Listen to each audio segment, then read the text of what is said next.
Page number 53 પર આપેલ વિચારોને શોધોમાં પહેલો પ્રશ્ન, નીચે આપેલા માપના ખૂણા દોરો. એટલે કે આપણે 140, 82, 195, 70 અને 35 અંશના ખૂણા આપણે દોરીશું. ચાલો દોરીએ.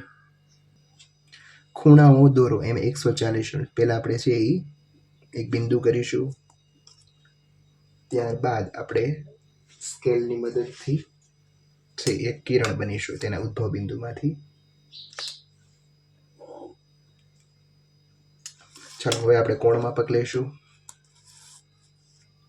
કોણ માપને છે એ એરેન્જ કર્યા બાદ 140 ક્યાં છે તો કે 90, 100, 110, 120, 130 અને 140 બિંદુ કરીશું અને બંનેને આપણે જોડીશું.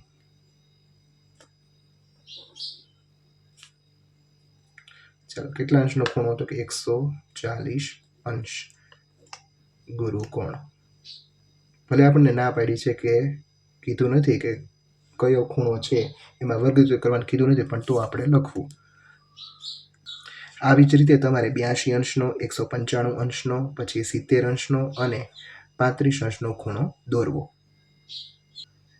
બીજો પ્રશ્ન આપેલો છે, દરેક ખૂણાના માપનો અંદાજ લગાવો અને કોણ માપક વડે માપો.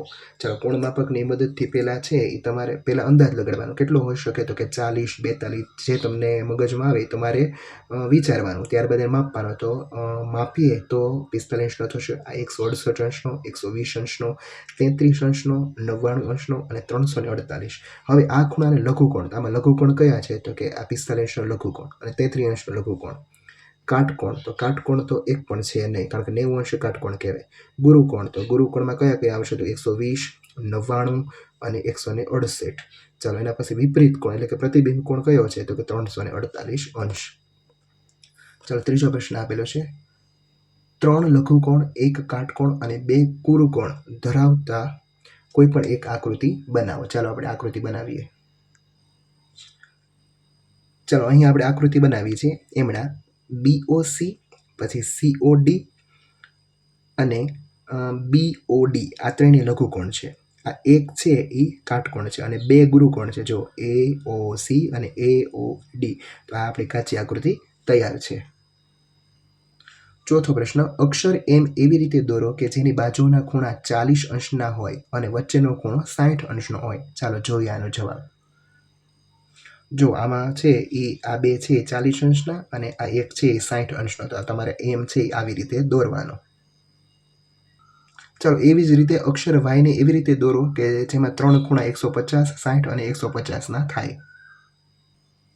ચાલો Y તો આપણે આવી રીતના દોરીશું. એમાં 150 અંશના આ બે અને ઉપર છે એ 60 અંશનો ખૂણો.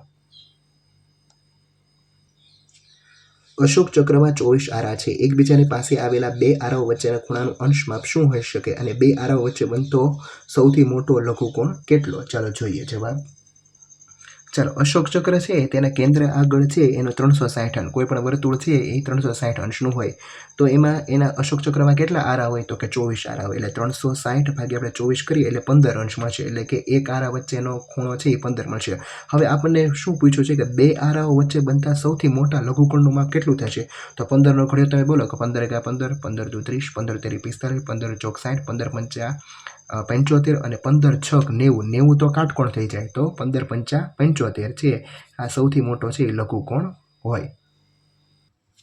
ચાલો કોયડો આપેલો છો, હું એક લઘુકોણ છું. જો મને મારા માપને બમણું કરો છો તો પણ લઘુકોણ મળે અને 3 ગણું કરો તો પણ લઘુકોણ મળે. મારા માપને 4 ગણું કરો તો ફરીથી તમને એક લઘુકોણ મળે. એટલે કે 4 ગણું તમે 90 છે એને ભાગ્યા 4 કરો તોય તે છે એ લઘુકોણ જ મળે. પરંતુ જો 5 ગણું કરવામાં આવે તો ગુરુકોણ મળે.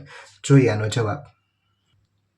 ચાલો આપણે 90 ભાગ્યા છે 4 કરીશું તો આપણે 22.5 મળશે. 90 ભાગ્યા 5 કરીએ તો 18 અંશ મળશે. એનો મતલબ શું થાય તો કે 18 અંશ અને 22.5 એટલે કે 23 અંશની વચ્ચે હોય તો ખૂણાના માપ 19, 20, 21 અને 22 છે એ હોઈ શકે.